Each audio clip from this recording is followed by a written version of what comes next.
উর্মি ও কুন্তলাকে হাতে নাতে ধরার জন্য সূর্য নতুন করে স্মৃতি হারানোর নাটক করে। আর সেই নাটকের আড়ালেই কুন্তলা আর উর্মির বিরুদ্ধে চুপি চুপি জাল বিছাতে শুরু করেছে ডক্টর সূর্য সেনগুপ্ত। হ্যাঁ বন্ধুরা, অনুরাগের ছোঁয়া ধারাবাহিকে এবার যা ঘটতে চলেছে তা এক কথায় তুফান। মায়ের সাহায্যে মৃত্যুর মুখ থেকে ফিরে এলেও সেই মাকেই আর চরম অপমান করেছে সোনা। সেনগুপ্ত বাড়ির উঠানে দাঁড়িয়ে দীপাকে বলে, দূর হও এখান থেকে, তুমি আমার মা নও, তুমি তো কিছুই করনি। আর এই অপমানের দৃশ্য নিজের চোখে দেখে স্তব্ধ দীপা। চোখের জল সামলাতে না পেরে বেরিয়ে যায় বাড়ি থেকে। সেখানেই দাঁড়িয়ে রূপা জানিয়ে দেয় স্পষ্ট বার্তা, হিংসুকুটি, আজ তুমি যেটা করলে একদিন তার ফল ভোগ করতেই হবে। আজ না হোক কাল তোমাকে পস্তাতেই হবে। সোনা কিছুই শুনতে চায় না, বাবাকে নিয়ে ঘরে ঢুকে পড়ে। আর অন্যদিকে দেখা যায় সূর্যর মাথা আবার ঘুরতে শুরু করে। সোনাকে বলে, সোনা আমাকে একটু একা থাকতে দাও, আমার মাথা ঘুরছে, আমার ভালো লাগছে না কিছুই।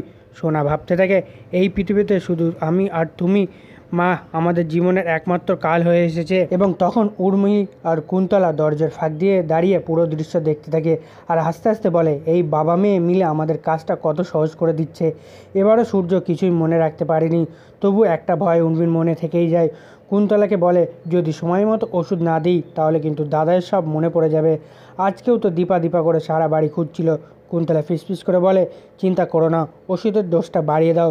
যতদিন না আমাদের চক্রান্ত সবার সামনে আসছে ততদিন এভাবেই ওকে নিয়ন্ত্রণে রাখতে হবে।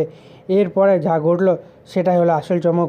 সূর্য সবার চোখে স্মৃতি হারানোর এক অসহায় মানুষ হলেও আসলে সে ফিরে পেয়েছে তার পুরনো স্মৃতি।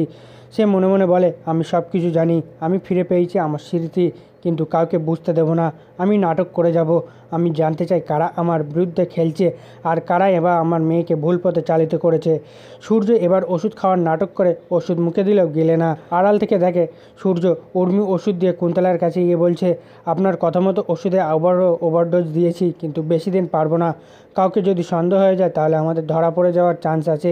এ কথায় রেগে যায় সূর্য, চোখে আগুন, মুখে প্রতীক্ষা। উর্মি, এবার আমি তোমার শেষ ঘন্টায় বাজিয়েই বাজাবো। আমি ডক্টর সূর্য সেনগুপ্ত তোমাদের সবাইকে শাস্তি না দিয়ে থামবো না। বন্ধুরা, এবার কি মনে হয়, এবার কি সত্যি উর্মিরা আর কুন্তলার মুখোশ খুলে যাবে? নিচে কমেন্ট করে জানিয়ে দাও আপনাদের মতামত।